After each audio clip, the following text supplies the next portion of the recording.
আসসালামু আলাইকুম সুপ্রিয় দর্শক, সবাইকে অনেক অনেক শুভেচ্ছা জানিয়ে শুরু করেছি আমার আজকের রেসিপি। আজকে আমি তৈরি করে দেখাবো কলার বড়া বা কলার পিঠা। অনেক সময় আমাদের বাসায় কিন্তু অনেক বেশি করে কলা আনা হয়, যেগুলো আর খাওয়া হয় না। সেই বেঁচে যাওয়া কলাগুলো দিয়েই আজকে আমি কলার পিঠা তৈরি করে দেখাবো। এখানে আমি একটা বোলের মধ্যে 4টা কলা নিয়ে নিচ্ছি হাফ কাপ পরিমাণ চিনি। চিনির পরিমাণ এখানে অনেকটা কমই লাগবে, কারণ কলাটা যেহেতু এমনিতেই অনেক মিষ্টি হয়। স্বাদ মতো লবণ দিয়ে দিচ্ছি। এখন কলা আর চিনিটাকে একসঙ্গে খুব ভালোভাবে মিশিয়ে নিচ্ছি।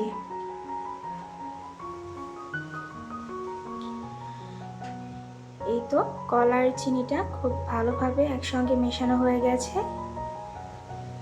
এখন আমি এখানে দিয়ে দিব 1 কাপ পরিমাণ ময়দা। আজকের পিঠাটা আমি জাস্ট ময়দা দিয়েই বানিয়ে দেখাবো, কারণ অনেক সময় দেখা যাচ্ছে অনেকের বাসায় চালের আটাটা থাকে না। তো সেই জন্য আমি আজকে শুধু ময়দা দিয়েই পিঠাটা বানিয়ে দেখাচ্ছি। খুব সুন্দরভাবে পিঠার জন্য ব্যাটারটা গুলিয়ে নিচ্ছি। এখানে দিয়ে দিচ্ছি সামান্য পরিমাণে বেকিং পাউডার। পিঠার গোলাটাকে কিন্তু খুব বেশি শক্ত করা যাবে না, আবার একদম নরমও করা যাবে না।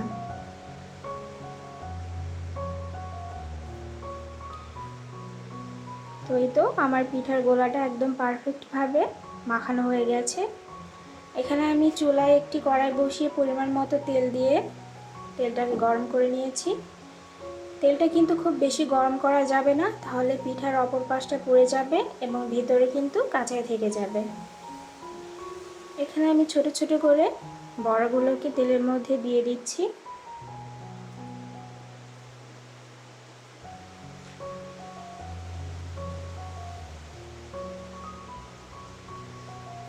এক একে সবগুলো বড়া দিয়ে দিচ্ছি। একসঙ্গে কিন্তু অনেকগুলো বড়া ভাজা যায়।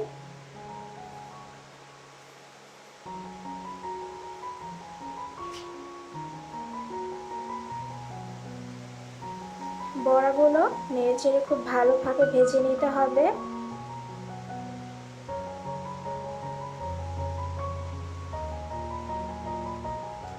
বড়াগুলোকে কিন্তু কম আঁচে ভাজতে হবে, নাহলে ভিতরে কাঁচা থেকে যাবে।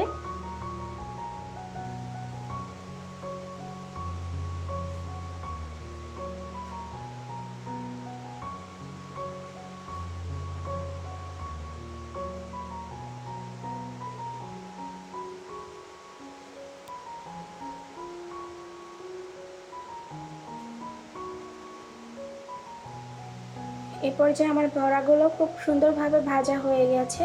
এখন বড়াগুলোকে উঠিয়ে নিচ্ছি।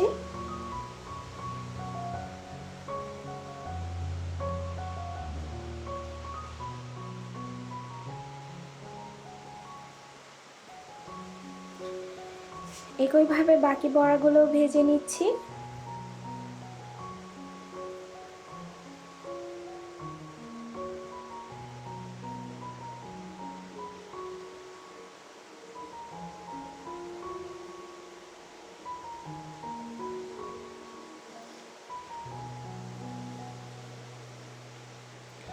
খুব সহজেই ঘরে থাকা উপকরণগুলো দিয়ে আপনারা কিন্তু ঝটপট এই কলার রেসিপিটি বানিয়ে নিতে পারেন।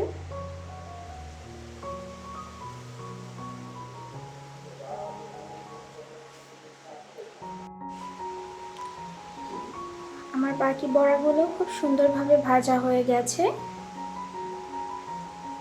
এখন উঠিয়ে নিচ্ছি। অল্প সময়ে কোনো রেসিপি তৈরি করতে চাইলে এই রেসিপিটা তৈরি করতে পারেন। খুব সহজেই কিন্তু এই কলার বড়াগুলি তৈরি করা যায়, আর খেতেও কিন্তু অনেক বেশি মজা হয়।